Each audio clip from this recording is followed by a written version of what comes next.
चलिए तो स्टार्ट कर रहे हैं आज का topic, that is legal aptitude. अपना चैप्टर नंबर 2 चल रहा था, लॉ ऑफ टॉर्ट्स, वो कंटिन्यू करने जा रहे हैं। लास्ट लेक्चर में हमने इंट्रोडक्शन के बारे में बात कर ली थी। Damnum sine injuria, injuria sine damnum, ऐसे कुछ रूल्स भी देख लिए थे। फिर लीगल रेमेडी में हम देख रहे थे judicial remedy and extra judicial remedy. तो लास्ट हमने एक्स्ट्रा जुडिशियल रेमेडीज पे बात की, self defence, recaption of goods, distress, damage fees and ये सब पॉइंट्स थे। तो यहाँ तक जो आपने पढ़ा उसमें से कुछ पूछना हो, कुछ क्वेरी है तो बताओ। कोई डाउट किसी को? क्लियर है सारे पॉइंट्स यहाँ तक? ठीक है, चलो तो फिर आगे बढ़ते हैं। नेक्स्ट जो टॉपिक अपना आ रहा है that is kind of tortious liabilities. ठीक है, इसमें सबसे पहले बात हो रही है स्ट्रिक्ट लायबिलिटी या फिर एब्सोल्यूट लायबिलिटी की। अब स्ट्रिक्ट या एब्सोल्यूट लायबिलिटी का मतलब ये है कि आपका इंटेंशन हो ना हो, आपकी मिस्टेक हो ना हो, लेकिन जो आपसे हुआ है उसकी वजह से किसी का नुकसान हुआ, तो अगर नुकसान हुआ है देन यू आर रिस्पॉन्सिबल। कल हमने लास्ट में एक पॉइंट और डिस्कस किया था, mains Riya, that is guilty mind, guilty intention. कुछ याद है क्या मतलब था उसका? मीनिंग बता दो कुछ अपने वर्ड्स में, जो भी आपको याद आ रहा हो। गिल्टी माइंड, गिल्टी माइंड होने का क्या मतलब था? वो एक्सीडेंट वाला एग्जांपल दिया था मैंने। ये मान लेना अलग चीज़ है, अदरवाइज और कुछ क्या बोल रहे हो?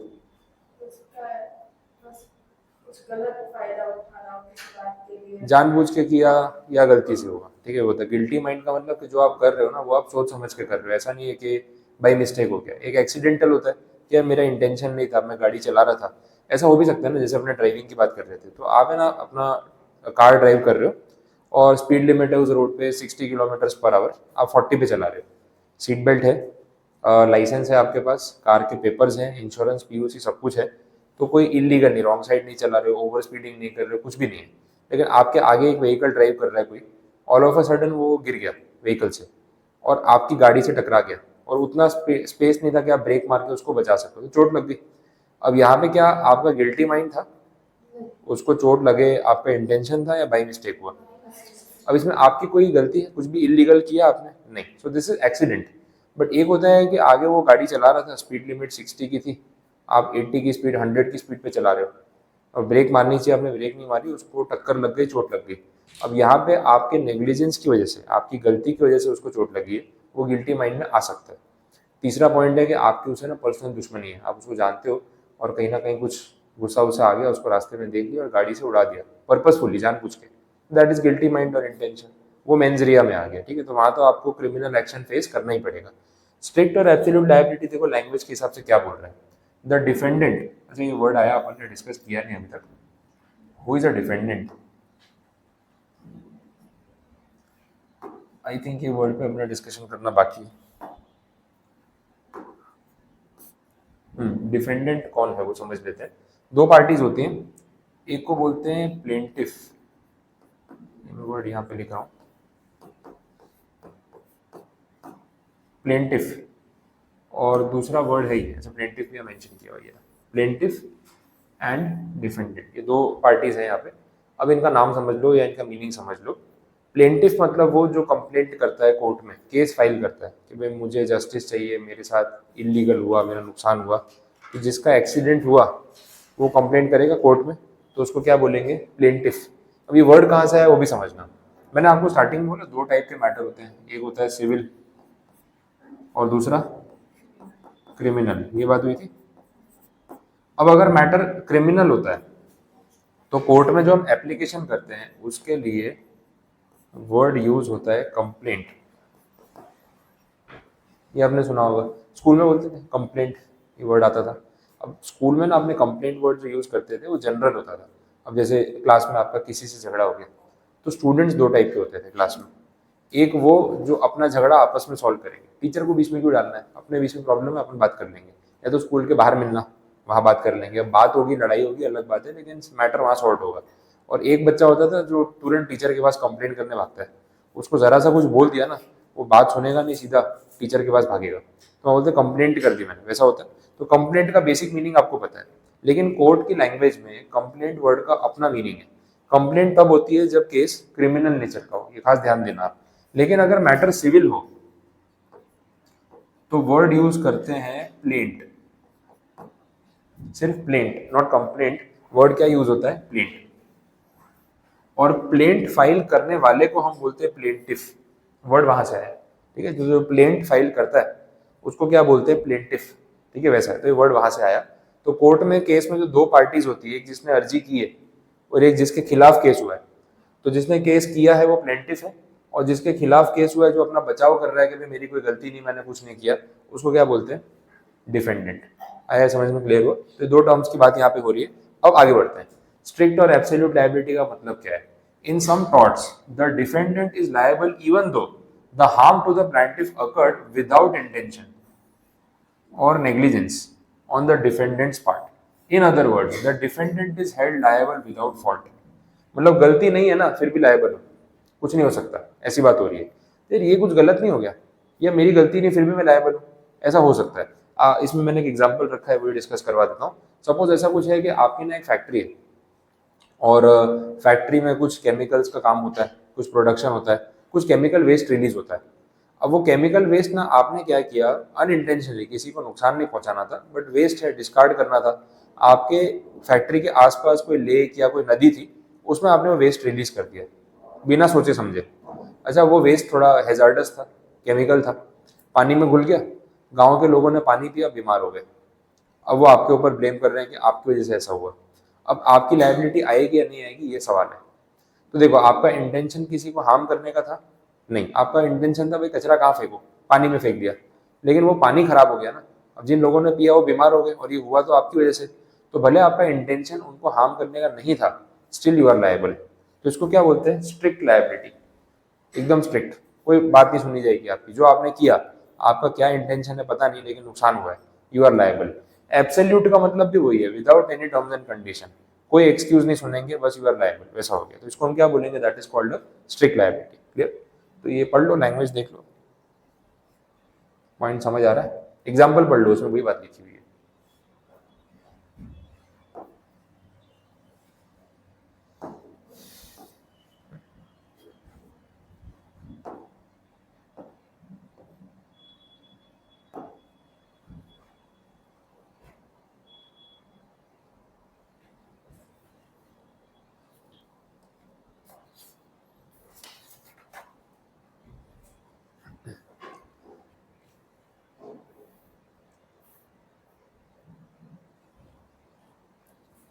बोलो, क्लियर, कोई कंफ्यूजन।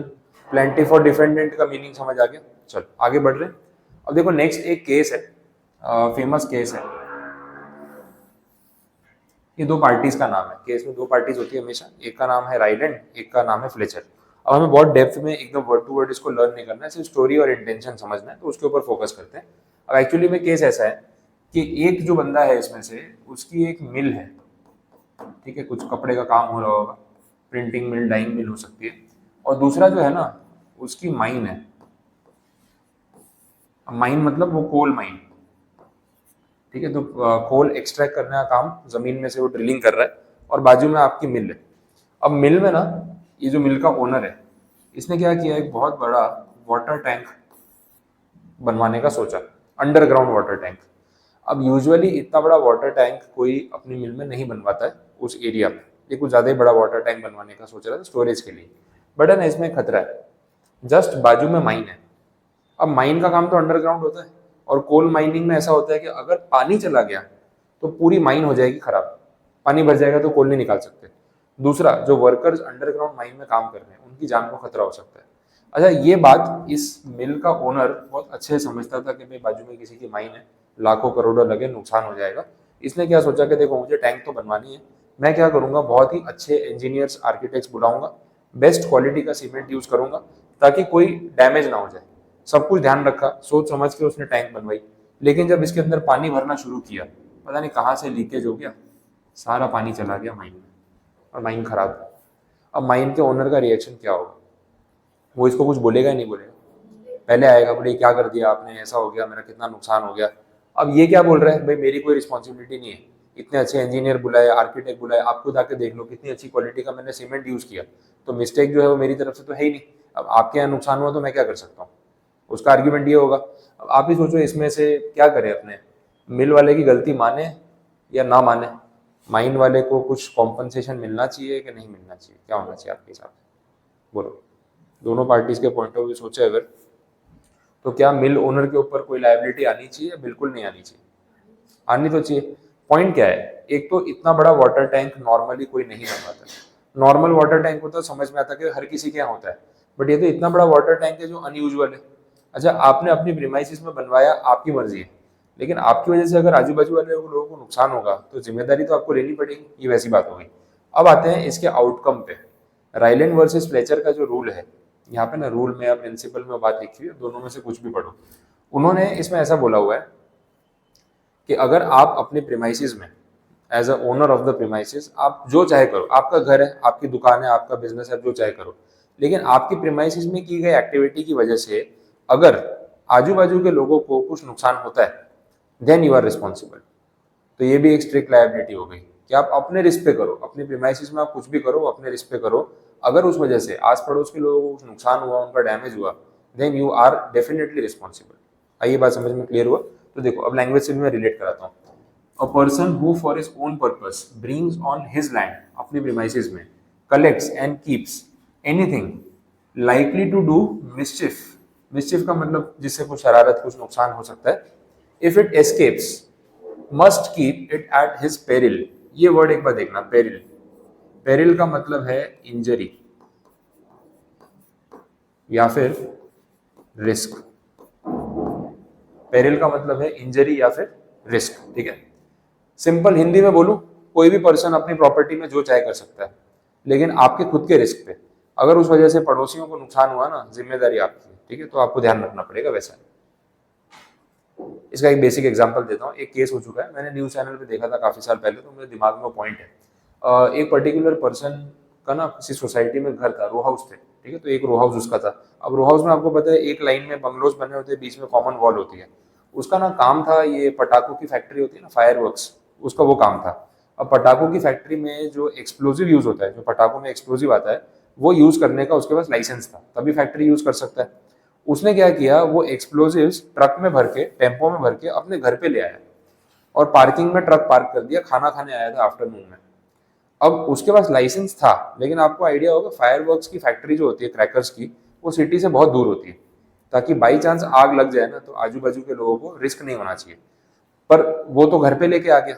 अब लाइसेंस उसके पास था फैक्ट्री पे रखने का, घर पे रखने का नहीं। अब घर पे जब वो लेके आया ना, कोई शॉर्ट सर्किट हो गया और वो पटाखों की ट्रक में, टेम्पो में आग लग गई और आजू बाजू के सारे घर जल गए। अब आप सोचो इस सिचुएशन में वो पर्सन की रिस्पॉन्सिबिलिटी आई या नहीं? डेफिनेटली उसको यार रेसिडेंशियल एरिया में इतने सारे पटाखों का मटेरियल लेके ही नहीं आना चाहिए था। उसके बाद लाइसेंस फैक्ट्री पे रखने का था, घर पे रखने का नहीं। तो भले उसका इंटेंशन नहीं होगा किसी को नुकसान पहुंचाने का, वो बोलेगा मैंने अपने प्रीमाइसिस में अपना टेम्पो पार्क किया है, मैं कुछ भी करूँ, भाई करो, लेकिन जब तक दूसरों को नुकसान ना हो। अगर हुआ तो लायबिलिटी स्ट्रिक्ट या फिर एब्सोल्यूट होगी। यही चीज राइलैंड वर्सेस फ्लेचर के केस में उन्होंने समझाने की कोशिश की, ठीक है। तो बेसिक मीनिंग क्लियर हुआ, पता चला। अब यही बात यहाँ पे प्रिंसिपल में भी लिखी हुई, सेम चल रहा है। आप प्रिंसिपल की लैंग्वेज भी पढ़ के देख लो, रिपीट मिलेगा। और कुछ नहीं समझ आ रहा है तो बोलो।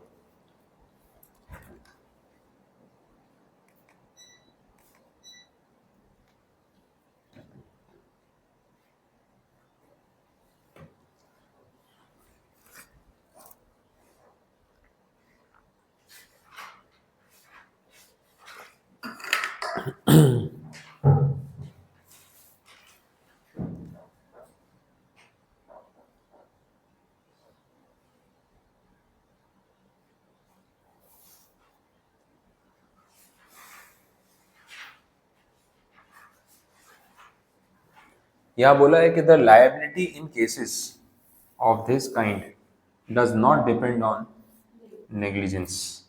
मतलब आप, नेग्लिजेंस का मतलब क्या होता है? केयरलेसनेस, ध्यान ना देना। आपने यहाँ पे ध्यान दिया नहीं दिया कोई फर्क नहीं पड़ता है। हो सकता है आपने ध्यान दिया भी हो, लेकिन फिर भी नुकसान हो गया, नुकसान हुआ ना मतलब लायबल, बात खत्म हो गई। आपके नेग्लिजेंस से कोई फर्क यहाँ पे पड़ता नहीं। नेग्लिजेंस का मतलब वही है कि आपने ध्यान नहीं दिया, केयरलेसली काम किया और किसी का नुकसान हो गया। सेम ही बात लिखी हुई है, ठीक है। आगे बढ़े। Next, exceptions to this rule, ये पूरा आंसर है। जो ऊपर ने अपन ने रूल पढ़ा कि आप अपने प्रीमाइसिस में जो करना चाहो कर सकते हो, लेकिन वो आपको अपने रिस्क पे करना पड़ेगा। अगर किसी को नुकसान हुआ आस पड़ोस में तो यू आर रिस्पॉन्सिबल। कब ये बात अप्लाई नहीं होती? तो इसका मतलब क्या है कि लायबिलिटी नहीं आती आपके ऊपर, वो देख लेते हैं। First point, damage due to natural use of land. ये एक बहुत बोलते सब्जेक्टिव वर्ड है, नेचुरल यूज ऑफ लैंड। अब जैसे मैंने आपको बोला राइलिन वर्सेस फ्लेचर में, जो वाटर टैंक वो बनवा रहा था, यूजुअली ऐसी प्रीमाइसिस में इतना बड़ा वाटर टैंक कोई नहीं बनवाता है, छोटा मोटा बनता है। तो अगर छोटा मोटा बनवाया होता है जितना सब लोग बनाते हैं, तो उसको हम क्या बोलते हैं, नेचुरल यूज ऑफ लैंड। जैसे फॉर इंस्टेंस आप जिस घर में रहते हो, आपके फ्लैट में रहते हो, ठीक है, तो एक रेसिडेंशियल फ्लैट में काफी सारी चीजें ऐसी होती है जो डेंजरस है। जैसे गैस का कनेक्शन है, आपके घर में गैस का कनेक्शन, ये डेंजरस है या नहीं है? हो सकता है। अब गैस का जो बर्नर होता है गलती से ऑन रह गया और गैस लीक हो रही, आग लगने का खतरा है। अब अच्छा, आपके घर में गैस के साथ साथ इलेक्ट्रिसिटी का कनेक्शन भी तो है, शॉर्ट सर्किट हो गया तो गर्मियों में होता है, बहुत सारे घरों में आग लग जाती है, शॉर्ट सर्किट हो जाता है। अब एक रेसिडेंशियल फ्लैट में इलेक्ट्रिसिटी या गैस का कनेक्शन होना नेचुरल यूज है या अदरवाइज है? नेचुरल यूज है, सबके घर में होता है ना गैस कनेक्शन। ऐसा तो नहीं कि आपने लगवाया और कोई नहीं लगवाता। इलेक्ट्रिसिटी, एसी, ट्यूबलाइट सबके वहाँ होता है। अच्छा, पानी का कनेक्शन सबके यहाँ होता है। तो अगर इन सारी चीजों में कुछ लीकेज हो जाए, कुछ प्रॉब्लम हो जाए, तो क्या घर के ओनर पे ब्लेम किया जा सकता है कि उसकी गलती है? मतलब आपके घर में ना इलेक्ट्रिसिटी का कनेक्शन है, सब कुछ सही क्वालिटी के वायरिंग वायरिंग कंसील सब करा रखा है, गर्मी के मौसम में शॉर्ट सर्किट हो गया और आग लग गई, और वो आग आजू बाजू फैल गई, तो क्या उस घर के ओनर को रिस्पॉन्सिबल होल्ड कर सकते हैं? उसको बोला भाई तूने घर में इलेक्ट्रिसिटी का कनेक्शन लिया ही क्यों? बोलेगा मैं कौन सा, क्या कैंडल जला के रहूंगा क्या घर के अंदर? आग तो उसमें भी लग सकती है। भाई सबके घर में इलेक्ट्रिसिटी की वायरिंग होती है, मैंने भी उतनी कराई है, कुछ गलत किया हो तो बात अलग है। तो अगर आप नेचुरल यूज कर रहे हो लैंड का और फिर कुछ डैमेज हो जाए ना, you are not responsible. But आपके घर में अगर आप कुछ एक्स्ट्रा ऑर्डिनरी कर रहे हो जो नेचुरल यूज में नहीं आता है, तो प्रॉब्लम है। अब बोले सर नेचुरल यूज क्या होता है क्या नहीं होता है, कौन डिसाइड करेगा? ये भी तो एक बात है। So this is a subjective matter depending on the property, depending on the case to case vary कर सकता है। रेसिडेंशियल फ्लैट अलग हो गया, कमर्शियल प्रीमाइसिस अलग हो गई, रेस्टोरेंट अलग हो गया, होटल अलग हो गया, उसमें फिर किचन एरिया होगा तो बड़े बड़े ओवन होंगे, बड़ा सा किचन होगा, बड़े अप्लायंसेस होंगे, दैट डिपेंड्स। तो नेचुरल यूज क्या है वो प्रॉपर्टी पे डिपेंड करेगा, इसको अपन यहाँ पे रूल के हिसाब से फिक्स नहीं कर सकते। सब्जेक्टिव होने का मतलब केस टू केस डिपेंड करता है। वैसे ये हुआ first point. Second, consent of the plaintiff. अब देखो बहुत इंटरेस्टिंग है, इसमें एक एग्जांपल देता हूँ, आपको रिलेट होगा। अब ऐसा कुछ है कि आप है ना आपके घर में एक पेट पालने का सोच रहे हो, ठीक है। अब है आप में से किसी को पेट का शौक है, लेकिन पाला हुआ है किसी ने कुछ नहीं। अब जैसे होता है बहुत बार अपने मन में, आपके मन में भी कभी ना कभी तो बचपन से अभी तक आया होगा यार एक पेट रखना है, किसी के घर पे गए होगे देखा होगा ऐसा कुछ है। तो कौन सा पेट प्रीफर कर रहे थे आप, कोई माइंड में आया आपके? डॉग, ठीक है, मोस्ट कॉमन वही होता है। अब डॉग में अलग अलग ब्रीड्स है, आपको जो ब्रीड अच्छी लगी वो आपने घर जाके सबसे पहले मम्मी को बोला यार उसके घर पे इतना क्यूट डॉग था ना, मेरा मन कर रहा है रखने का, अपन भी एक रख लेते हैं। मम्मी का आंसर क्या होता है? स्टैंडर्ड आंसर, बोले तुमको पाल रहे वही बहुत है, एक और नहीं चाहिए। ठीक है, मम्मी एकदम रूड हो जाती है, बोले तुमको पाल रहे ना बहुत है, एक और नहीं चाहिए, तुम तो 2 घंटे खेल के चले जाओगे, पूरा दिन संभालेगा कौन उसको, मेरे से नहीं होगा, गुस्सा हो जाती है। अब अपना मन तो कर रहा है कि वो तो खिलौना है, अपने पाल लेते हैं, खेलेंगे, मजा आएगी, ठीक है, उसको घुमाना फिराना, उसको खाना खिलाना, ठीक है, वो सब चीजें, उसको वॉक पे ले जाना, वो कौन करेगा? फिर वो अपने से होगा नहीं। तो अपना कितना मन हो ना, घर वाले अग्री नहीं करते। बट चलो सिचुएशन अदरवाइज है, आप पेट रखने का सोच रहे हो। अब ऑप्शंस क्या क्या आपके पास, पेट रखना है तो आप कौन से एनिमल्स या कौन से बर्ड्स या क्या पाल सकते हो? डॉग हो सकता है, कैट हो सकती है, और कुछ ऑप्शन? लोग क्या पालते हैं जनरली? हाँ, पैरेट, पैरेट भी रखते हैं लोग केज में। अब थोड़ा केज में रखना मुझे पर्सनली ऐसा लगता है यार नहीं करना चाहिए, क्योंकि इतने से केज के अंदर ना बेचारा पूरा दिन बैठा रहता है, अपने को ऐसा ऐसा जेल जैसा लगता है। बट काफी लोग पालते हैं, सबका अपना शौक है। और कोई ऐसे एनिमल्स जो आपको आइडिया हो लोग पालते हो? नहीं, रैबिट देखा है, रैबिट पालते हैं, टॉर्टोइस। अब वो कहीं ना कहीं इलीगल भी है, ठीक है, लेकिन फिर भी लोग पाल लेते हैं, वैसा है। माउस भी पालते हैं, व्हाइट वाला माउस आता है ना, बहुत लोगों को शौक होता है तो वो भी पालते हैं। स्क्विरल हो सकती है, ठीक है, गिलहरी होती है, वो पाल सकते हैं। तो ऐसे बहुत सारे शौक होते हैं। अब आप सोच रहे हो कि यार देख जानवर तो पालना है, कुछ यूनिक करना है, कुछ हटके, ये डॉग कैट वाला तो सब लोग करते हैं, कुछ अलग ऑप्शन हो तो सोचते हैं। अब किसी ने बोला भाई इतना ही शौक है तो शेर पाल लो, चीता पाल लो, और क्या, ठीक है, ऐसा किसी ने मजाक में बोल दिया। आप भी कम नहीं हो, आप बोले नहीं ये शेर चीता ना, हमने देखा है इंस्टाग्राम पे सब जगह, दुबई वाले लोग पालते हैं, वो शेख लोग होते हैं गाड़ी में चीता वीता लेके घूम रहे होते हैं। ये भी कॉमन हो गया है, मतलब ऐसा नहीं है कि किसी ने नहीं किया। तो किसी ने बोला एक काम करो सांप पाल लो, ठीक है। आपने सोचा सीरियसली आइडिया तो अच्छा है, मतलब किसी ने कुछ यूनिक करना है ना, अपना नाम हो जाएगा कि सांप पाला हुआ है वैसा है। अब सांप पालना रिस्की है या सेफ है? डेफिनेटली रिस्की है। तो आपने सोचा कि यार अगर मैंने घर पे सांप पाला, आजू बाजू सोसाइटी वालों ने ऑब्जेक्शन किया तो क्या करेंगे? अभी बीच में ना डॉग्स को लेके बहुत जगह केस हुआ, मे भी आपने न्यूज़ पे कहीं देखा हो, वीडियोज आते हैं बहुत बार, लिफ्ट के अंदर ना डॉग को लेके जा रहे हैं, अब बाकी लोग भी तो है, वो डॉग ने लिफ्ट में बाकी लोगों पे अटैक कर दिया। काफी रेसिडेंशियल सोसाइटीज में ऐसा हुआ। एक पिटबुल करके एक डॉग की ब्रीड है, छोटा सा डॉग होता है लेकिन बहुत वायलेंट होता है, तो एकदम से वो काट लेना किसी को तो छुड़ाना मुश्किल है। तो गुरुग्राम में, नोएडा में, दिल्ली में काफी जगह केस हुए, बेंगलुरु में केस हुए। तो वहाँ की लोकल अथॉरिटीज ने रूल पास किया, डिस्ट्रिक्ट मजिस्ट्रेट ने, कि ये पर्टिकुलर ब्रीड के डॉग डेंजरस हैं, रेसिडेंशियल एरिया में आप नहीं पाल सकते, नहीं चलेगा। बाकी नॉर्मल बाकी ब्रीड के आप पालो, लिस्ट दी हुई है कि ये ब्रीड का डॉग अलाउड है, ये अलाउड नहीं है, वैसा करके। तो ऐसे भी जो है रूल्स लगाए जा सकते हैं लोगों की सेफ्टी के लिए। 2-3 साल के बच्चे के ऊपर अटैक कर दिया लिफ्ट में। अब डॉग इतना, बच्चा भी इतना छोटा सा, वो बेचारा अपने आप को छुड़ा ही नहीं पाया, बहुत सीवियर इंजरी हो गई। तो यार ये तो फिर नहीं अलाउड होना चाहिए। जिसका बच्चा है सोचो उसको कैसा हो रहा होगा, या तुम्हारे डॉग के चक्कर में यार, और बच्चा भी क्या, बड़ा भी इंसान और उसको काट लिया तो कोई भी ऑब्जेक्शन करेगा। तो ये प्रॉब्लम है। तो आपने सोचा कि ऐसा कुछ प्रॉब्लम आए, इससे बेटर एक काम करते हैं, सोसाइटी में सबको पूछ लेते हैं। तो आपने ना सोसाइटी की एक मीटिंग बुला ली, मीटिंग में सबको इकट्ठा किया, उनको बोला, बोले देखो मैटर ऐसा ऐसा है, अब मैं कुछ पेट रखने का सोच रहा हूँ, और आइडिया वही है कि कुछ अनयूजुअल सा करते हैं, कॉमन चीज़ नहीं करनी, तो मैं सांप पालने का सोच रहा हूँ। अब अगर आप लोगों में से किसी को कोई ऑब्जेक्शन है तो बोल दो, तो उस हिसाब से बात करें। तो आपके नेबर्स ने ये बोला, बोले नहीं नहीं आइडिया बहुत इंटरेस्टिंग है, कुछ एडवेंचर करते हैं, अपनी सोसाइटी का नाम हो जाएगा कि यहाँ के लोग इतने डेयरिंग वाले हैं कि घर में सांप पाल रहे, किसी को डर नहीं लगता। तो आपके नेबर ने ऐसा बोला कि पालो, हमें कोई ऑब्जेक्शन नहीं है, हमारे यहाँ भी खेलने भेज देना, और क्या। बात समझ आ रही? तो आपने नेबर से पूछ के डिसीजन लिया, सांप पाल लिया। क्लियर यहाँ तक? अब सांप पालना है तो डेंजरस, आपको पता है किसी को काट लिया तो चोट वोट लग सकती है, जहर फैल सकता है। तो आपने उस सांप को ना अच्छे से घर में बांध के रखा था कि ऐसे कहीं चला नहीं जाए। बट सांप ऐसा जानवर है जो कहीं भी जा सकता है, और उसको रोकना बड़ा मुश्किल है, वो खिड़की से आ जाएगा, क्या पता पानी के पाइप से आ जाए, यू नेवर नो। तो ऐसे ही कुछ हुआ। अब वो जो सांप है उसको आपने बांध के तो रखा था, पता नहीं कहाँ से खुल गया, क्या हुआ, वो आपके पानी के पाइप के थ्रू ना, वॉश बेसिन का पाइप होता है उसके थ्रू आपके नेबर के यहाँ चला गया। अब नेबर बेचारा ऐसे मुंह धोने के लिए गया, वॉश बेसिन में से निकला ही, और उसको ऐसे हेलो बोल के वापस आ गया। तो अल्टीमेटली हुआ क्या, सांप ने नेबर को काट लिया। अब आगे की स्टोरी तो तब बनेगी जब नेबर जिंदा बचेगा, अज्यूम कर लेते बच गया। अब ये नेबर ना सीधा आपके घर आके चिल्ला रहा है, बोले देखो क्या हो गया, सांप ने काट लिया मुझे, मर जाता मैं, ये वो, ऐसा कोई करता है घर पे, कोई सांप पालता है? आप ही सोचो, आप उस नेबर की बात सुनोगे नहीं सुनोगे? क्यों नहीं सुनोगे?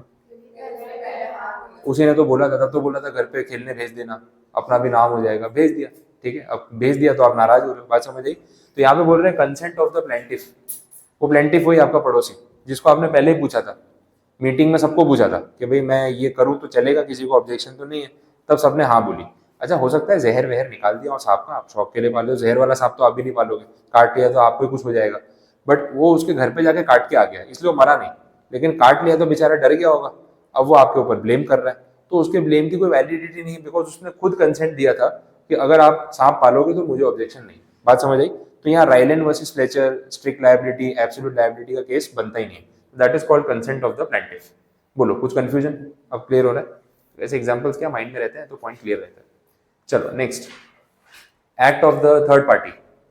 थर्ड पार्टी मतलब आप और आपके पड़ोसी के अलावा कोई तीसरा इंसान। अब जैसे जिनके यहाँ डॉग होता है तो यूजुअली लोग क्या करते हैं ना, वो बाहर नेम प्लेट पे लिख के रखते हैं, beware of dog, dog in the house mention करके रखते हैं।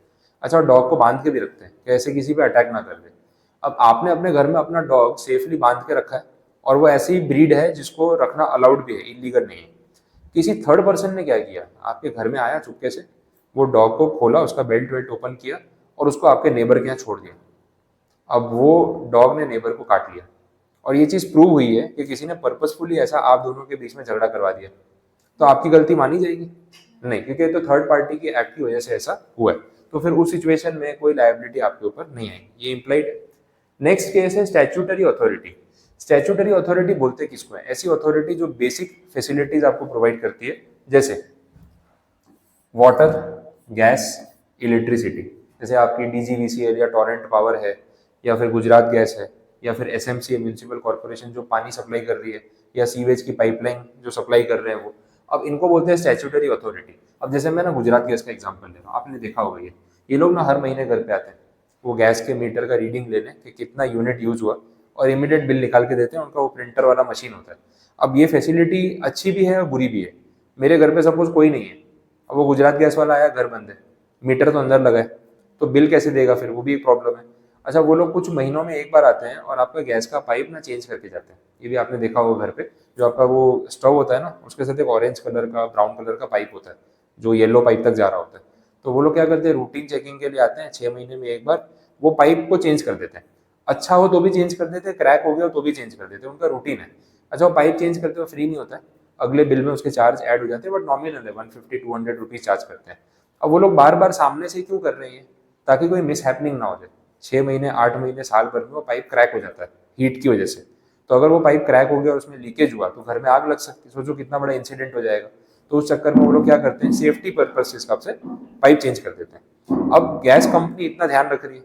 अच्छा, आप देखना आपकी सोसाइटी में, बिल्डिंग में, कहीं पे भी अगर वो गुजरात गैस का पाइपलाइन जा रहा होता है ना, तो उसके ऊपर ना येलो कलर का ऐसा स्टोन जैसा बनाया होता है, जहाँ से पाइप जा रही है जमीन के नीचे, तो ऊपर ऐसा एक स्टोन बना होता है, उसमें कुछ लिखा होता है और मेंशन कर देते हैं कि भाई यहाँ नीचे ना गैस का पाइप है, ड्रिलिंग करने से पहले हमें इस नंबर पे फोन करो, वैसा लिखा होता है उन्होंने, ताकि कोई हथौड़ा मार दे और गैस का पाइप फट जाए तो पता ही नहीं चलेगा। तो वो लोग मेंशन करके रखते हैं।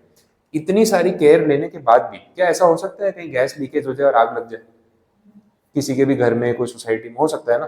तो क्या हर छोटे मिस्टेक के लिए, हर छोटे फॉल्ट के लिए हम इन अथॉरिटीज को ब्लेम कर सकते हैं? फिर अगर कहीं पे कुछ भी हो गया जिसमें इनकी बेचारों की गलती नहीं है, लेकिन क्योंकि ये लोग सर्विस प्रोवाइड कर रहे हैं, they are liable to compensate, अगर ऐसा हो जाए तो ये बेचारे कंपनी वाले कभी प्रॉफिट ही नहीं कमा पाएंगे। छोटा मोटा जहां आग लगेगी ना, इन पे ब्लेम डाल के इनसे पैसे ले लो। तो स्टैट्यूटरी अथॉरिटीज को यहाँ पे लॉ ऑफ टॉर्ट्स में एग्जेम्प्ट किया गया। एग्जेम्प्ट करने का मतलब उनको माफी दे दी कि अगर आपने अपना काम ठीक से किया है बट उसके बाद भी कुछ हो गया जिसमें आपकी कोई मिस्टेक नहीं है, आपके ऊपर कोई ब्लेम नहीं आएगा। तो इसको हम क्या बोलेंगे, that is statutory authority which is exempted from such liability. Clear ये पॉइंट? ठीक है, चलो देखें आगे। नेक्स्ट पॉइंट तो आपके सामने है, एक्ट ऑफ गॉड। अब भगवान की मर्जी है, इसमें कोई क्या कर सकता है? भूकंप आ गया, बाढ़ आ गई, कुछ भी हो गया, इसमें अपने कुछ नहीं कर सकते, तो वहां किसी पर्सन पे लायबिलिटी नहीं आ सकती। Sixth point, escape due to plaintiff's own default. आपकी खुद की गलती की वजह से ऐसा हुआ, जैसे डॉग वाला एग्जांपल था। अब मेरे घर पे ना मैंने वो बाहर प्लेट लगा रखी है, ठीक है, बीवेयर ऑफ डॉग, डॉग का फोटो भी बना रखा है कि भाई ये डॉग है, मेरे घर में रहता है, आप आओगे तो सोच समझ के आना, आपको चोट लग सकती है, मैंने सिक्योरिटी के लिए रखा है। अब आप आए, आपने बेल बजाया, मैं घर पे नहीं हूँ, आपने फ़ोन नहीं किया मुझे, आप मेरे घर पे ना होने के टाइम पे घर में एंटर करने की कोशिश कर रहे हो विदाउट माई परमिशन, पता नहीं क्यों। अब आपने ऐसा किया, अब वो डॉग क्या करेगा? डॉग को तो मैंने रखा सिक्योरिटी के लिए कि भाई मेरी परमिशन के बिना, मेरी एब्सेंस में घर में कोई घुसने की कोशिश करे तो डॉग उस पर अटैक कर देगा। डॉग ने आप पे अटैक कर दिया, आपको काट लिया। अब आप मुझे ब्लेम कर रहे हो, आपने घर में डॉग पाल रखा है, देखो मेरे साथ क्या हो गया, ये वो। तो मेरा जवाब क्या होगा? अरे भाई, मेरी परमिशन के बिना मेरे घर में आप एंटर क्यों किए? जब बाहर लिखा हुआ था तो आपने बेल बजाना चाहिए था। अगर मैंने बेल बजाने पे दरवाजा नहीं खोला, मतलब मैं घर पे नहीं हूँ। अर्जेंट काम था तो आप फोन कर लेते, आपने फोन भी नहीं किया, तो भाई मिस्टेक तो आपकी है ना, मेरे घर में एंटर क्यों किए? मेरा डॉग आपके घर पे आके तो आपको काट के गया नहीं ना, आप विदाउट परमिशन घर में एंटर हुए, मेरी मिस्टेक नहीं। तो इसको क्या बोलेंगे? Escape due to plaintiff's own default. Plaintiff की खुद की गलती की वजह से यहाँ पे डिफॉल्ट हुआ और उसमें जो डिफेंडेंट है, जिसका डॉग है, उसकी कोई मिस्टेक नहीं, तो ये एक्सेप्शन में आ गया वैसा। तो ये 6 पॉइंट्स थे जो आपके सामने हैं कि कहाँ पे रायलिन वर्सेस फ्लेचर का रूल एप्लीकेबल नहीं होता और प्लांटिफ के ऊपर कोई जो है केस नहीं बनता। देख लो, यहाँ तक कुछ नहीं समझ आया, 6 पॉइंट्स एक बार रिव्यू कर लो। कुछ पूछना है, कंफ्यूजन है तो बताओ।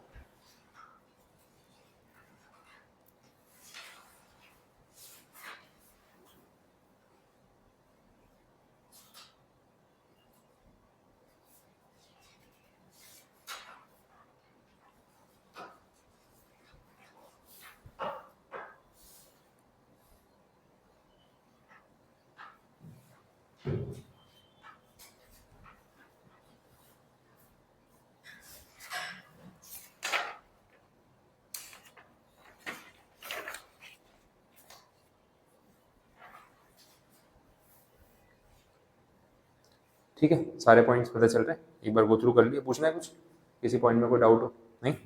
चलो देखते हैं आगे। Next topic, that is vicarious liability. अगला टॉपिक है वाइकेरियस लायबिलिटी। ये बहुत इंटरेस्टिंग है। वाइके पहला था स्ट्रिक्ट लायबिलिटी या एब्सोल्यूट लायबिलिटी, इसको हम बोल रहे हैं दिस इज वाइकेरियस लायबिलिटी। अब देखो इसका सिंपल मतलब बता देता हूँ। वाइकेरियस लायबिलिटी उसको बोल रहे हैं जहाँ पे ऐसा बोला जाता है गलती किसी और की है और ब्लेम किसी और को झेलना पड़ेगा, करे कोई और भरे कोई और, तुमने ऐसी कहावत सुनी। वाइकेरियस लायबिलिटी एग्जैक्टली वही चीज़ है, मिस्टेक किसी और की, लायबिलिटी किसी और की, ऐसा भी होता है। अब कौन से केस में रूल एप्लीकेबल है वो हमें देखना है, प्योरली एग्जाम्पल्स है। सबसे पहला केस है प्रिंसिपल एंड एजेंट। बिजनेस में होता है प्रिंसिपल एजेंट वाली सिचुएशन। तो भाई मैं प्रिंसिपल हूँ, मतलब मैंने आपको एज ए एजेंट हायर किया हुआ है, मेरे बिहाफ पे मेरे क्लाइंट्स के साथ डीलिंग करने का काम आप करोगे, ठीक है, तो उसको हम बोलेंगे प्रिंसिपल एंड एजेंट रिलेशन। अगर आप मेरे बिहाफ पे क्लाइंट के साथ डील कर रहे हो और उसमें आपसे कुछ गलती हो जाए, तो क्या मेरी कोई रिस्पॉन्सिबिलिटी बनती है या नहीं बनती? क्योंकि आप मेरे एजेंट हो, डेफिनेटली मैं रिस्पॉन्सिबल हूँ। अब जैसे मेरी कंपनी मेरा स्टाफ है, स्टाफ गलती करेगा तो क्लाइंट मुझे बोलने वाला है यार आपका स्टाफ है आपको ध्यान देना चाहिए, वैसी बात हो गई। तो एजेंट की जो मिस्टेक है उसका ब्लेम प्रिंसिपल पे आने ही वाला है, that is called vicarious liability. गलती किसी और की लेकिन नुकसान कोई और झेलेगा, सिंपल एकदम, ठीक ऐसा एग्जांपल है। इसमें इन्होंने एक है ना लैटिन फ्रेज दिया हुआ है, देख लो। भाई लैटिन फ्रेज में ना प्रोनाउंसिएशन इतना इंपॉर्टेंट है नहीं अपने लिए, बिकॉज अलग हो सकता है, जैसा लिखा है वैसा सेम नहीं होगा, लेकिन उसका ट्रांसलेशन पता होना जरूरी है। ट्रांसलेशन में ऐसा बोला है, he who acts through another is acting himself. जो किसी और के थ्रू एक्ट कर रहा है ना वो खुद अपने आप एक्ट कर रहा है, ऐसा माना जाएगा। तो अगर आप अपने एजेंट, वो अनदर मतलब कौन हो गया, आपका एजेंट हो गया, तो एजेंट के थ्रू अगर आप एक्ट कर रहे हो तो एक्ट आप ही कर रहे हो, ये माना जाएगा, क्योंकि एजेंट आपका है ना, आप ही ने उसको हायर किया, वैसा हो गया। So that is the relation of principal and agent, और यहाँ वाइकेरियस लायबिलिटी आती है। दूसरा पॉइंट है पार्टनरशिप। पार्टनरशिप फर्म के बारे में तो आपने पढ़ा है ना, तो वे फर्म के अंदर मिनिमम 2 पार्टनर्स तो होते हैं। अब अगर 2 लोग पार्टनर हैं फर्म में, तो वहां पे ना एक म्यूचुअल एजेंसी का कंसेप्ट आता है। पार्टनरशिप के बारे में हमने अकाउंटिंग में भी पढ़ा है। Partnership is not dependent on profit and loss sharing, partnership is dependent on mutual agency, कि एक के बदले दूसरा लायबल है या नहीं है, उसको बोलते हैं म्यूचुअल एजेंसी। अब हम 2 लोग पार्टनर हैं, एक पार्टनर से कुछ गलती हो गई तो दूसरे पार्टनर को भी उसका नुकसान झेलना पड़ेगा। अच्छा एक पार्टनर अवेलेबल नहीं है तो दूसरे पार्टनर को उसके बदले काम करना पड़ेगा, आया समझ में? सो that is called the relation of mutual agency. Clear ये पॉइंट? तो यहाँ पे भी वाइकेरियस लायबिलिटी आएगी, गलती एक की, नुकसान सारे पार्टनर्स को झेलना पड़ेगा, वैसा। तीसरा पॉइंट देखो बड़ा इंटरेस्टिंग है, मास्टर एंड सर्वेंट। आपके घर की सिचुएशन, तो घर पे ना साफ सफाई के लिए, क्लीनिंग के लिए आपने, आपकी मम्मी ने किसी को एज अ मेड, ठीक है, हाउस हेल्प के तौर पे अपॉइंट किया, झाड़ू पोछा, कपड़े बर्तन डस्टिंग, ये सब नॉर्मली होता है। अब वो मेड की इंपॉर्टेंस ना आपकी मम्मी के मन में कुछ ज़्यादा ही होती है। ट्राई कर लेना, कोविड के टाइम पे तो अपन ने देखा ही था, ठीक है, जब मेड नहीं आ रही थी तो घर की क्या हालत हो रही थी। तो अगर आप मम्मी को ऑप्शन दोगे ना कि आप में और मेड में सिलेक्ट कर ले किसी एक को, मम्मी शायद मेड को सिलेक्ट कर लेगी। और तुम 4 दिन घर नहीं आओगे फर्क नहीं पड़ेगा, मेड 2 दिन नहीं आती ना पूरा घर बिखर जाता है, उसके बिना काम कैसे चलेगा, ठीक है, तो उसकी वैल्यू होती है। अब जो मेड है, जो सर्वेंट है, आपकी मेड को मम्मी ने काम पे तो रख लिया, झाड़ू पोछा करने का काम है, उसने क्या किया घर का ना, वो पोछा वोछा किया पूरा। अब पोछा करेंगे तो पानी की बाल्टी पूरी गंदा पानी होगा, वो पानी उसको कहाँ खाली करना चाहिए था, जो वॉशिंग एरिया है वहाँ खाली करना चाहिए था। उसने क्या किया, उसकी आदत खराब, बाल्टी का गंदा पानी सीधा खिड़की से नीचे। सोचो, उसने सोचा बिल्डिंग का गार्डन है, पानी तो उसमें चला जाएगा, ठीक है, तो नीचे फेंक दिया। अब प्रॉब्लम ये हुई कि नीचे वाला फ्लैट जो है उसमें जो आंटी है, उन्होंने रिसेंटली थोड़ी देर पहले सारे कपड़े टाइड से धो के वाइट चमका के अपनी बालकनी में सुखाए थे। समझ आ रही प्रॉब्लम कितना बड़ा हो चुका है? और आपकी मेड ने ऊपर से पानी बिना नीचे देके फेंक दिया, उसको लगा गया गार्डन में जमीन में चला जाएगा, कोई फर्क नहीं पड़ता। अब आगे क्या होने वाला है, 5 मिनट के बाद आपके घर का बेल बजा, कौन होगा? ठीक है, आई होगी, क्योंकि उनको तो पता चल चुका है क्या हुआ है। अब मम्मी को नहीं पता क्या हुआ है। अब देखो दरवाजा खोलने कौन गया उस पर डिपेंड करता है, आप तो उठोगे नहीं, ठीक है, आप आलसी हो, मम्मी बोली दरवाजा खोल दो, बोले मैं ये काम कर रही हूँ वो कर रही हूँ, आप तो हटे नहीं। मम्मी दरवाजा खोलने गई, जैसे ही दरवाजा खोला वो आंटी का चिल्लाना शुरू, जो नीचे रहती है वो, बोले ये क्या कर दिया, मेरे सारे कपड़े खराब कर दिए, आपको कुछ अकल नहीं है, ऐसा कौन करता है ये वो। मम्मी को पहले 5 मिनट तो समझ ही नहीं आया हुआ क्या भाई, क्योंकि उन्होंने कुछ नहीं किया। फिर आंटी ना सैंपल में कपड़े लेके आई है, बोले देखो ये सारे कपड़े गंदे कर दिए, ऐसा वैसा, पानी कोई फेंकता है गंदा पानी फेंक दिया, मेरे कपड़े खराब कर दिए। अब 2-4 मिनट के बाद मम्मी को समझ आ गया कि हुआ क्या है, क्योंकि पूछा हुआ था घर में अभी, तो ये मेड का काम है। तो मम्मी थोड़ा एक्सप्लेनेशन देने गई कि बोले यार मैंने नहीं किया, वो मेरी मेड को आइडिया नहीं होगा, उसने कर दिया, मैं उसको बोलती हूँ। तो आंटी क्या सुनेगी ये बात, बोलेगी आपकी मेड है, आपको ध्यान रखना चाहिए, आपको उसको सिखाना चाहिए पानी कहाँ फेंकना है, ऐसे थोड़ी खिड़की से फेंकते हैं, मैं कंप्लेंट करूंगी सोसाइटी में, ये वो करके तो गुस्सा हो गई। अब मेड ने किया किसने किया उसको क्या फर्क पड़ता है, मेड आपने रखी है आपके घर पे तो उसको सिखाना आपको ही चाहिए था, वो तो मम्मी को डांट के चली गई। अच्छा वो कपड़े भी दे के गई है कि बोले ये लो ये कपड़े साफ करके देना, मुझे कुछ नहीं पता, और नहीं साफ हुए तो नए कपड़े ला के देना, वो तो गुस्सा होकर चली गई। अब देखो गलती किसकी थी, सर्वेंट की या मेड की, लेकिन डांट किसको पड़ी, मास्टर मतलब जो ओनर है जिसने उसको अपॉइंट किया, आपकी मम्मी को। बात समझ आ रही। फिर आप सोच रहे अच्छा दरवाजा खोलने नहीं उठते अपन, वही ठीक है, कहीं गलती से इस बार उठ गए होते तो सोचो सारी गालियां हमको ही पड़ती वैसा है, ठीक है। तो सर्वेंट की गलती जो है वो मास्टर के ऊपर एप्लीकेबल हो जाएगी, दैट इज वाइकेरियस लायबिलिटी, करे कोई और भरे कोई और, सिंपल, समझ आ गया। चलो तो ये पॉइंट कंप्लीट। लैंग्वेज में इसका कोई इतना इशू नहीं है, आपको सिर्फ इंटेंशन समझना है कि एग्जाम्पल में हो क्या रहा है, ठीक है। Next, employer and independent contractor. अब देखो एम्प्लॉयर और कॉन्ट्रैक्टर वाले केस में ऐसा है कि इंडिपेंडेंट वर्ड का बहुत मतलब है,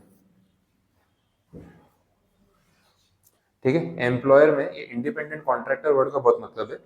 एम्प्लॉयर और कॉन्ट्रैक्टर में ऐसा है कि अगर इसने इसको कुछ काम दिया है और उसको बताया है कि ऐसे ही करना जैसे मैं बोल रहा हूँ, तो रिस्पॉन्सिबिलिटी इसकी है अगर कुछ गड़बड़ हो जाती है तो। लेकिन अगर वो कॉन्ट्रैक्टर इंडिपेंडेंट है, अपने हिसाब से काम करता है, उसको जो सही लगे वो, मुझे कोई मतलब नहीं वो काम करने का उसका तरीका क्या है, फिर अगर उससे कोई गलती हो जाए तो रिस्पॉन्सिबिलिटी उसकी खुद की है। तो यहाँ दो ऑप्शंस बनते हैं, कॉन्ट्रैक्टर डिपेंडेंट है या इंडिपेंडेंट है।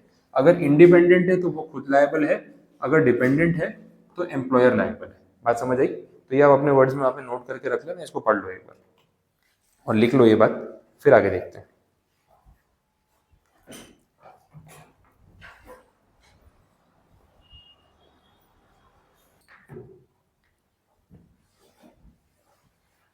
हाँ बोलो, पॉइंट क्लियर।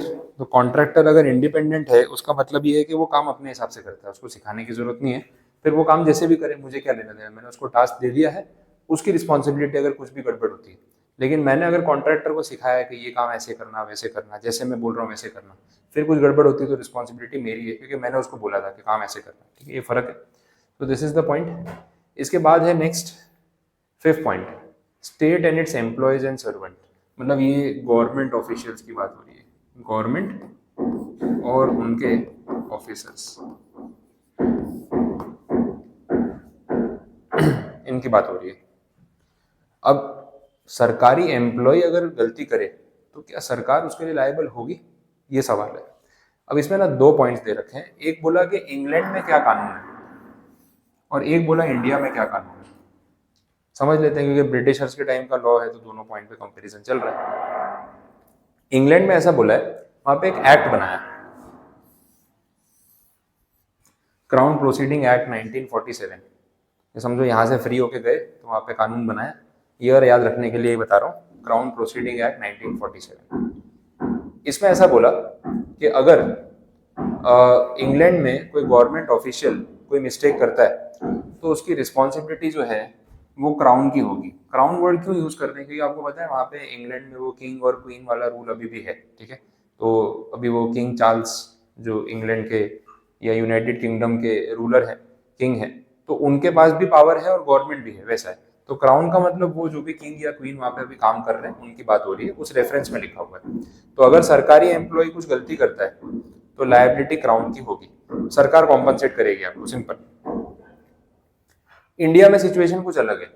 इंडिया में ऐसा बोला कि हमने पहली बात तो ऐसा कोई कानून बनाया नहीं रिस्पॉन्सिबिलिटी लेने वाला, बट फिर भी कुछ तो रिस्पॉन्सिबिलिटी लेनी पड़ेगी। तो जो गवर्नमेंट एक्टिविटीज होती है उसको डिवाइड किया गया दो कैटेगरी में, एक बोल रहे हैं सोवरेन फंक्शन, ये नया वर्ड है आपके लिए, और दूसरा भी आएगा that is called non sovereign function. अब ध्यान से मीनिंग समझ लो। सोवरेन फंक्शन का मतलब ये है ऐसी एक्टिविटी जो सिर्फ सरकार कर सकती है, monopoly, that is called a sovereign function. जैसे for example railway, railway private तो है नहीं, सरकारी रेलवे है, तो रेलवे सर्विसेज सोवरेन फंक्शन में आ गई। नॉन सोवरेन अदरवाइज हो गया। नॉन सोवरेन का मतलब जहाँ पे सरकारी कंपनी और प्राइवेट कंपनीज का कंपटीशन है, जैसे कोरियर सर्विस हो सकती है, एयरक्राफ्ट सर्विस हो सकती है, ये वैसी बात हो गई, ठीक है। पोस्ट एंड टेलीग्राम सर्विस हो सकती है, वैसा है। तो बोला अगर फंक्शन सोवरेन है जहाँ पे सरकार की मोनोपोली है तो बोले हम टॉर्ट्स में कोई लायबिलिटी एक्सेप्ट नहीं करेंगे, इम्यूनिटी मिल जाएगी। सरकार बोलती है कि भाई जिस एरिया में हमारी मोनोपोली है वहां हम टॉर्ट में कोई लायबिलिटी एक्सेप्ट नहीं करेंगे, वो हमें इम्यूनिटी मिल जाएगी। लेकिन अगर फंक्शन नॉन सोवरेन नेचर का है तो उसमें हम टॉर्ट में लायबिलिटी एक्सेप्ट करेंगे। तो ये नेचर पे डिपेंड करता है ट्रांजैक्शन के कि एग्जैक्टली हो क्या है। दो कंडीशन बोल दी, सोवरेन मतलब जहाँ पे सरकार की मोनोपोली है, तो बोला वहां पे हम बाकी एक्ट्स में अपनी मिस्टेक एक्सेप्ट कर सकते हैं, बट लॉ ऑफ टॉर्ट्स में हमारे ऊपर कोई केस नहीं चल सकता। नॉन सोवरेन होगा तो चल सकता है, ऐसे बोला। तो 2 पॉइंट्स हो गए, ठीक है। तो यहाँ पे ये आंसर आपका कंप्लीट हुआ। तो इसमें आपको ध्यान रखना पड़ेगा कि सोवरेन फंक्शन क्या है, नॉन सोवरेन क्या है। देखो एक्सप्लेन किया है, मीनिंग है इसमें। Sovereign functions are those done by the government for public as administration process and service. Non sovereign is an activity done by individual for his own self. Simple meaning वही है कि non sovereign मतलब जहाँ पे public मतलब government भी service दे सकती है और कोई प्राइवेट कंपनी भी सर्विस दे सकती है, वैसा। बोलो यहाँ तक कुछ कंफ्यूजन क्लियर हुआ? तो ये एक आंसर आपका कंप्लीट हुआ रिलेटेड टू वाइकेरियस लायबिलिटी। आगे बढ़े नेक्स्ट, टॉर्ट्स और wrong to personal safety and freedom. This is again a new topic. अब इसमें कुछ पॉइंट्स दे रखे हैं पर्सनल सेफ्टी और फ्रीडम से रिलेटेड। सबसे पहले ये बता रहा हूं, थर्ड पॉइंट, बॉडीली हार्म। ठीक है, बॉडीली हार्म का मतलब किसी को फिजिकली इंजरी पहुंचाना, उसको चोट पहुंचाना, उसको चोट लग जाना। अब बॉडीली हार्म के 2 टाइप्स हैं, एक है बैटरी और दूसरा है असॉल्ट। डिफरेंस समझने की कोशिश करते हैं, बैटरी और असॉल्ट में फर्क क्या है। सपोज ऐसा कुछ है, आप स्कूल टाइम में स्कूल से निकले और बैग वैग लेके अपना बाहर जा रहे हो, अचानक से कोई आया, भीड़ में होते सब बच्चे एक साथ निकल रहे होते हैं, कितनी बार लोग मस्ती करते हैं, पीछे सिर पे ऐसे टपली मारी, पीछे से घूम के चले गए, आप देख रहे हो कौन मार के गया पता ही नहीं चला। ठीक है, अब वहाँ पे आपको मालूम था कि आज आपको कोई मारने वाला है, चोट लगने वाली है। कितनी बार लोग थोड़ा जोर से धक्का भी दे देते हैं, धक्का दिया आप गिर गए, सब आगे चले गए, आपको पता ही नहीं किसने ऐसा किया। अब जिसने भी किया होगा जानबूझ के किया होगा, लेकिन आप उसको पहचान नहीं पाए। यहाँ पे बैटरी का मतलब ये है कि आपके ऊपर फिजिकल अटैक हुआ and you are not aware कि ऐसा कुछ होने वाला है। ऑल ऑफ अ सडन आपने सोचा नहीं था, ऐसा नहीं पहले किसी ने आपको धमकी दी हो कि यार तेरे पे हमला कर देंगे, कुछ नहीं पता, आराम से आप अपना काम पे जा रहे हो, चल फिर रहे हो, किसी ने सडनली आपके ऊपर अटैक कर दिया और आपको कोई आइडिया नहीं है और इससे आपको फिजिकल इंजरी हुई। तो इस चीज को हम क्या बोलेंगे, that is called a battery. Language देखो, any direct application of force to the person of another individual without his consent or lawful justification is a wrong of battery। किसी को बिना बताए या आपके पास कोई लीगल अथॉरिटी नहीं है फिर भी आपने सामने वाले के ऊपर फिजिकली अटैक किया, तो इस चीज को हम क्या बोलेंगे, this is a battery. To constitute a tort of battery 2 things are necessary, use of force, किसी के अगेंस्ट फोर्स का यूज करना या अटैक करना उस पर, हाउएवर वेरी वीक, बहुत ज्यादा जोर से धक्का वक्का नहीं मारा, कुछ चोट वोट नहीं लगी, हड्डी वड्डी नहीं टूटी, फिर भी वो बैटरी में काउंट हो सकता है। अटैक किया ना आपने किसी के ऊपर, ये वैसा हो गया, विदाउट एनी लॉफुल जस्टिफिकेशन। अब पुलिस वाले भी तो मारते हैं ना कभी कभी लोगों को, जेल में, पुलिस कस्टडी में, बट उनके पास कानूनी जस्टिफिकेशन होता है, कोर्ट से परमिशन होती है तो वो ऐसा करते हैं। आपके पास ऐसी कोई परमिशन नहीं, आप किसी को मारोगे तो बड़ा लीगल मैटर हो जाएगा वैसे। तो ये एक पॉइंट है, that is battery. To harm someone without gaining any prior threat, without giving any prior threat, किसी को डराए बिना, किसी को बताए बिना अचानक से उसके ऊपर हमला कर देना, that is a battery. Assault जो है वो इससे अलग है। असॉल्ट में ऐसा है कि सामने वाले को आपने पहले धमकी दी, जब तू बाहर मिल तुझे बताता हूँ, स्कूल में ही झगड़ा हो जाता। अब लड़कों में झगड़ा होता है ना स्कूल में, तो ऐसे टीचर के पास नहीं जाते, वो लास्ट बेंच वाले होते हैं ना, बोले टीचर के पास क्या जाना है, छोटा बच्चा है, चल बाहर मिलते हैं वहाँ बात करते हैं, तो जो भी है तू देख ले फिर बाहर क्या करता हूँ तेरे साथ। तो उसको धमका दिया पहले। अब जब वो बाहर मिलेगा तो उसकी पिटाई हो गई, तो उसको बोला हुआ था ना कि भाई तेरे साथ ऐसा हो सकता है, और हुआ भी। अब यहाँ पे भी फिजिकल बॉडीली हार्म तो है, बट इसको हम कौन सी कैटेगरी में क्लासीफाई करेंगे, दिस इज असॉल्ट। लैंग्वेज देखो, assault is any act of the defendant which directly causes the plaintiff immediately to apprehend the contact with his person, thus when the defendant by his act creates an apprehension, ये word apprehension मतलब सामने वाले के mind में डर बिठा देना कि भाई तेरे ऊपर फिजिकल अटैक हो सकता है, that is called apprehension. Meaning लिख लेना, आप हिंदी में लिखो, गुजराती में, इंग्लिश में, जैसे भी लिखो, आपको समझ आना चाहिए। एप्रीहेंशन का मतलब है एक फियर,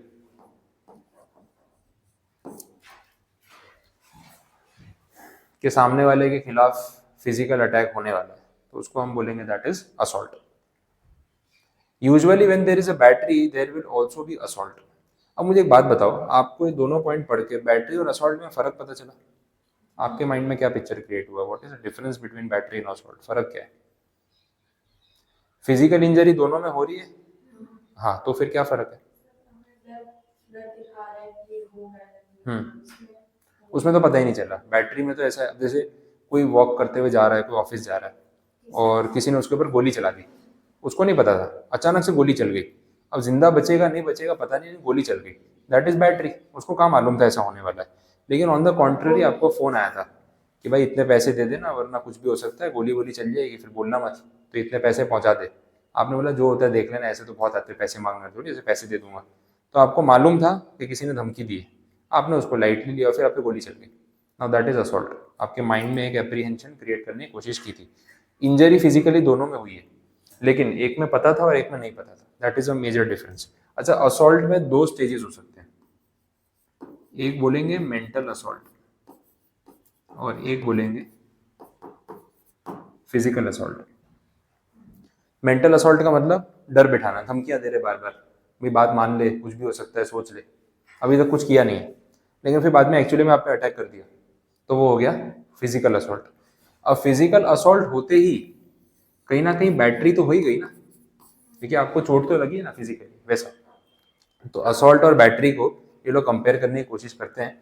इतना कॉम्प्लिकेटेड नहीं है, बहुत सिंपल है। बिना बताए अचानक हमला कर दिया बैटरी, डरा धमका के हमला किया असॉल्ट। असॉल्ट में पहले डराया जाता है तो उसको बोलते हैं मेंटल असॉल्ट, और फिर एक्चुअली में मारा पीट कर लिया आपके साथ तो वो हो गया फिजिकल असॉल्ट। ठीक है, तो ये टर्म अब आपको समझ में आ जाएगी, उसकी लैंग्वेज, कोई कंफ्यूजन नहीं होगा। Next, false imprisonment. क्या ऐसा हो सकता है कि आपको कोई विदाउट एनी लीगल एक्सक्यूज या इलीगली जेल में बंद कर दे? जेल में नहीं, कोई और जगह पे बंद कर दे, आपके घर में कमरे में आपको बंद करके रख दिया, बोले बाहर नहीं जा सकते, हो सकता है ऐसा? नहीं। अगर कोई ऐसा करे तो उसको क्या बोलते हैं? False imprisonment. वैसा है कि आपके पास कोई लीगल एक्सक्यूज नहीं है किसी को जेल में डालने का, बंद करने का, फिर भी आपने ऐसा किया तो वो इलीगल हो जाएगा, तो उसको क्या बोलेंगे? False imprisonment. Unauthorised restraint on a person's body. What happens in false imprisonment is that a person is confined within certain limits. किसी एक एरिया में उसको बंद करके रख देना, that he can not move about, वो कहीं जा नहीं सकता है, and his personal liberty is infringed. तो कहीं पे भी घूमने फिरने का राइट सबको है ना, तो मैं कहीं भी आ जा सकता हूँ, कोई रोक टोक थोड़ी कर सकता है। तो अगर ऐसा कर रहा है कोई तो फिर वो इलीगल हो गया। अपने केस में ये सब बातें एप्लीकेबल नहीं, फिर घर वाले ना बोल देते हैं आपको कहीं जाना हो, मम्मी पापा को चुपचाप घर पे बैठो, फिर आपकी हिम्मत ही नहीं होगी कहीं जाने की। तो ये सब पॉइंट्स अपने ऊपर वैसे एप्लीकेबल नहीं, लेकिन अदरवाइज एप्लीकेबल होंगे वैसा। ठीक है, ठीक है, मम्मी पापा को बोलना मत ये सब होता है ऐसा, हम जहाँ चाहे जा सकते हैं, 2 थप्पड़ और पड़ेंगे ना तो बैटरी असॉल्ट कुछ भी हो जाएगा। ठीक है, हाँ ना कॉन्स्टिट्यूशन चलता है ना टॉर्च चलता है, कुछ नहीं सुनते। चलो नेक्स्ट पॉइंट, नर्वस शॉक। अब देखो नर्वस शॉक का मतलब क्या? किसी के माइंड में डर बिठा देना जिससे उसकी मेंटल हेल्थ खराब हो जाए। फॉर एग्जाम्पल, आपने मूवीज में देखा है बहुत बार गोली वोली चल रही होती है, फाइट सीन होता है, तो देख के डर जाते हो या एंजॉय कर रहे होते हो? एंजॉय कर रहे होते हैं। अब यही सीन आपके सामने रियल लाइफ में हो जाए तो क्या होगा? चक्कर आ जाएगी, उल्टी आ जाएगी, बेहोश हो जाओगे, 2 दिन तक उठोगे भी नहीं। ठीक है, आपके सामने रियल में किसी भी गोली चल जाए ना, या चाकू चल जाए, तो आप पागल ही हो जाओगे मेंटली।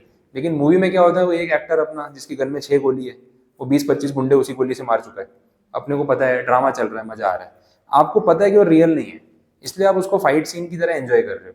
लेकिन ये रियल में आपके सामने 4 गोलियां चल जाए ना, तो आप पता नहीं क्या होगा आपका। ठीक है, अच्छा आपके सामने अगर किसी ने किसी को चाकू मार दिया, आप घर जाके अपने किचन में चाकू देखोगे, आप डर जाओगे। बात समझ आ रही है? तो आपके मेंटल हेल्थ पे कुछ इम्पैक्ट हुआ कि नहीं हुआ? अब कोई आपको डराना चाहता है तो उसने क्या किया, आपके सामने किसी पे गोली चला दी, बोले देख ले हमारी बात नहीं मानेगा ना, अगला नंबर तेरा है। बात समझ आई? मेंटली आपको डरा दिया, अब इतने डर गए ना कि आपको समझ नहीं आ रहा कि लाइफ में हो क्या रहा है। So that kind of a situation is called nervous shock. Mental health पे इम्पैक्ट हो जाना, उसको हम बोलेंगे that is a nervous shock. आया समझ में? बहुत ईजी टर्म्स है, सिंपल है, मीनिंग ध्यान रखना है। तो कंसेप्ट पता होगा ना, एमसीक्यू लगा लोगे आप। तो वर्ड टू वर्ड रटना जरूरी नहीं है, रीडिंग नेसेसरी है, बट पहले कंसेप्ट पे जाना है। सिर्फ मैं मीनिंग ना समझाऊं और रीड करा दूं, उसका कोई लॉजिक नहीं। तो अपने ट्राई कर रहे हैं एग्जाम्पल्स के साथ बात करें। Next, malicious prosecution. देखो एक वर्ड है, मैं वर्ड्स को थोड़ा लेके आता हूँ कि आए कहाँ से, उसे याद हो जाता है। एक वर्ड आपने सुना होगा, इसको बोलते हैं बोनाफाइड। कहाँ पे आया है, कुछ याद करो ना। हाँ कॉलेज वाले मांगते हैं बोनाफाइड सर्टिफिकेट। हाँ तो भी मांगते हैं। वो होता क्या है वो सर्टिफिकेट या बोनाफाइड में क्या लिखा होता है? हाँ उस स्कूल से दे देते हैं, यहाँ से आप क्लियर कर चुके हो। अच्छा जब आप कॉलेज में जाते हो तो स्कूल वाले आपको एक लिविंग सर्टिफिकेट तो देते ही है, तो वो लिविंग सर्टिफिकेट को ही कितनी बार बोनाफाइड सर्टिफिकेट की तरह ट्रीट किया जाता है, या कितनी बार अलग से भी एक सर्टिफिकेट होता है। बोनाफाइड सर्टिफिकेट को कैरेक्टर सर्टिफिकेट भी बोलते हैं। तो आपके स्कूल वाले आपको ये लिख के दे रहे हैं कि आपने हमारे इंस्टीट्यूशन से पढ़ाई करके ये एग्जाम पास किया है, 12th स्टैंडर्ड क्लियर किया है, और आपका बिहेवियर और आपका कंडक्ट स्कूल में सही था। तो वो सर्टिफिकेट कॉलेज वाले देखते हैं तो वो ये समझ जाते हैं कि इसको हम एडमिशन देंगे तो हमारी कॉलेज को कोई खतरा नहीं है। ये बात है। अब यही अगर आपने स्कूल में फुल मस्ती की हो, परेशान करके रख दिया हो टीचरों को, वो प्रिंसिपल धमकी देते बोले सर्टिफिकेट नहीं दूंगा लास्ट में, ठीक है कोई कॉलेज तुमको एडमिशन नहीं देगी, मैं लिख के दे दिया ना कि ये ऐसी हरकतें करता है स्कूल में, तो कहीं पे भी जाओगे ना तुमको एडमिशन नहीं मिलेगा। तो that is the power of that certificate. Bona fide का एक्चुअल में जो मीनिंग है इंग्लिश में, it is called in good faith, pure intention, good faith, ये इसका इंग्लिश में मीनिंग है। बोनाफाइड मतलब गुड फेथ, बोना मतलब गुड, फाइड मतलब faith, that is called good faith. अपने बोनाफाइड बोलते हैं इन जनरल, बट मीनिंग ये होता है। अच्छा इसका एक ऑपोजिट टर्म है बोनाफाइड का,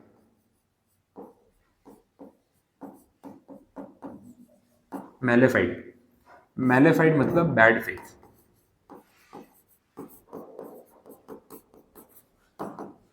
ठीक है समझ आया? मैलेफाइड का मतलब है बैड फेथ, बुरा इंटेंशन होना।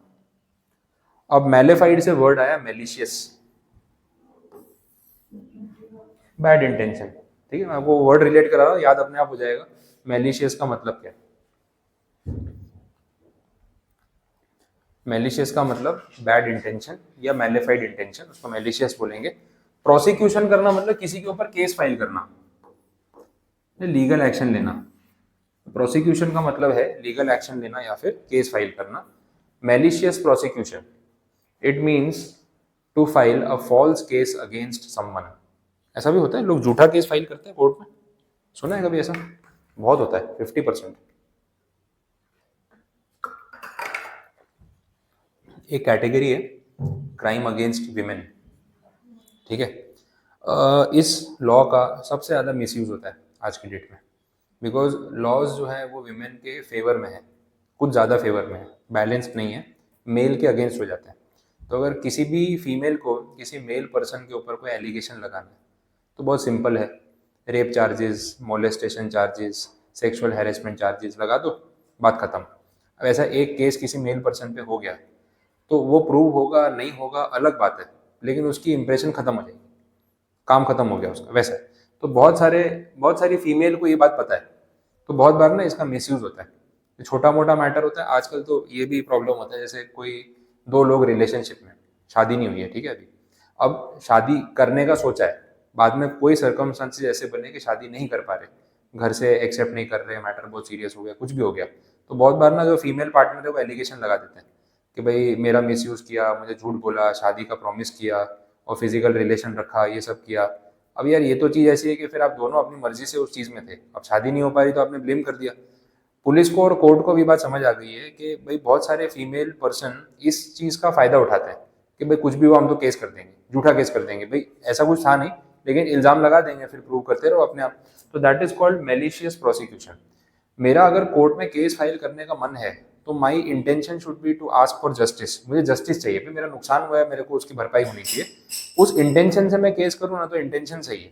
बट सिर्फ किसी को हैरेस करने के लिए, परेशान करने के लिए अगर मैं केस करूँ कि भाई तुझे बताता हूँ कोर्ट में आना, देख धक्के खिलाऊंगा तब मालूम पड़ेगा, सो दैट इज बैड इंटेंशन, उसको क्या बोलेंगे? Malicious prosecution. और अगर ये प्रूव होता है तो फिर आपके खिलाफ कोर्ट एक्शन ले सकता है कि आपने झूठा केस किया किसी को परेशान करने के लिए।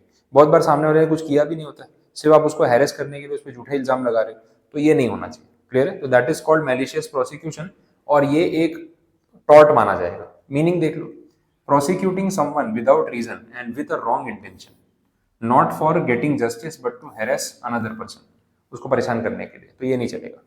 That is called malicious prosecution. ये सारी चीजें पॉइंट वाइज फिर से लिखिए। अपन ने बात की थी प्लांटिफ एंड डिफेंडेंट, ठीक है? डिफेंडेंट का टॉर्ट में एक और नाम है, टॉर्ट फीजर, जिसने टॉर्ट किया है उस पर ऐसा इल्जाम है तो उसको बोलेंगे टॉर्ट फीजर। ये भी एक वर्ड है, 2-3 बार आया पहले भी, अपन ने डिस्कस नहीं किया, यहाँ दिख रहा है तो आपको बता दूं।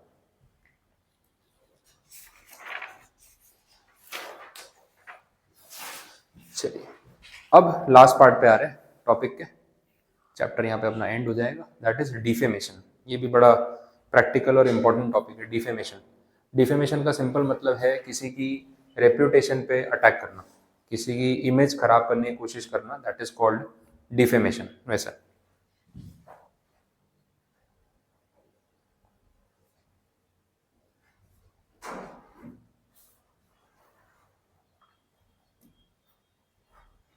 It is an attack on the reputation of a person, simple बोला। अब इसके ना दो क्लासिफिकेशन या दो कैटेगरी है, एक है लाइबल और एक है स्लैंडर। लोग बहुत बार ऐसा करते भी है, अपने फायदे के लिए किसी के बारे में भला बुरा बोलो, उसकी रेपुटेशन खराब करो। हो सकता है जो आप बोल रहे हो सच नहीं है, हाँ अगर आप सच बोल रहे हो अपने एक्सपीरियंस के बेस पे तो फिर एक अलग बात है और डिफेमेशन नहीं है। लेकिन झूठ बोल के अपने फायदे के लिए किसी का नाम खराब कर रहे हो तो वो इलीगल है। अब अपन स्टार्टिंग में बात कर रहे थे कि टॉर्ट्स सिविल नेचर के ऊपर बात करता है, क्रिमिनल केसेस पे बात नहीं करता, ये इसका एक्सेप्शन है। Defamation is a criminal offence, ठीक है, और वो टॉर्ट भी है। तो दोनों पॉइंट यहाँ पे कवर होते हैं। इसके दो तरीके, किसी को बदनाम करने के दो तरीके, लाइबल और स्लैंडर। लाइबल मतलब परमानेंट फॉर्म, आपने किसी के बारे में कुछ झूठ बोला, भला बुरा बोल दिया और ये राइटिंग में दिया आपने, न्यूज़पेपर में छपवा दिया, या फिर कहीं पे कोई मैगजीन में छप गया, राइटिंग में कहीं पे भी, ठीक है, वैसा है। पिक्चर्स, कैरिकेचर्स, कैरिकेचर का मतलब भी इमेजेस ही होता है। सिनेमा, फिल्म्स, वीडियो, मूवी हो सकती है। एफईजी, एफईजी का मतलब है 3D स्कल्पचर या स्टैच्यू, ऐसा कुछ यूज कर लिया। या रिकॉर्डेड वर्ड्स, ऑडियो वीडियो, किसी के बारे में वीडियो वायरल, आजकल तो सोशल मीडिया में कुछ भी वायरल हो जाता है, किसी का नाम खराब करना, उसके बारे में झूठ बोल दो, इतना वायरल होगा, फिर सच क्या है झूठ क्या पता ही नहीं चलेगा। That kind of an action is called liable, ठीक है, वो डिफेमेशन है, किसी को बदनाम करना गलत बात है। स्लैंडर का मतलब टेम्पररी,